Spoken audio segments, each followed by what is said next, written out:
pagpapakita ng mainit na suporta ng Cagayan Police Provincial Office, personal na dumalo si Police Colonel Mardito Jangulwan, Provincial Director, sa unang araw ng Retooled Community Support Program Barangay Serbisyo Caravan na isinagawa sa bayan ng Rizal, Cagayan noong ika-4 ng Nobyembre taong kasalukuyan.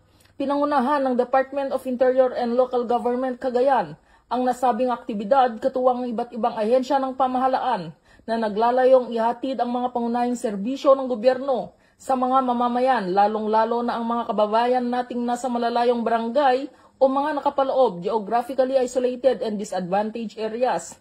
Dumalo sa karavan sina Honorable Jamaila Dennis B. Ruma, Municipal Mayor ng Rizal, Cagayan, at iba pang opisyal ng lokal na pamahalaan. Nagsilbing unang mga benepisyaryo ng programa ang mga residente ng Barangay Duyon sa Umaga at Barangay Iluru Norte.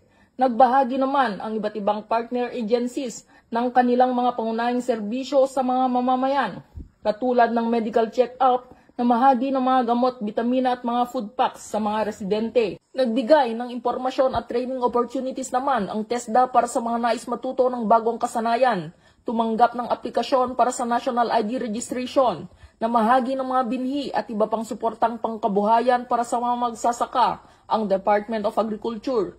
Samantalang Department of Information and Communications Technology, Department of Science and Technology at National Intelligence Coordinating Agency ay lumahok din upang ibahagi ang mga kanilang serbisyo.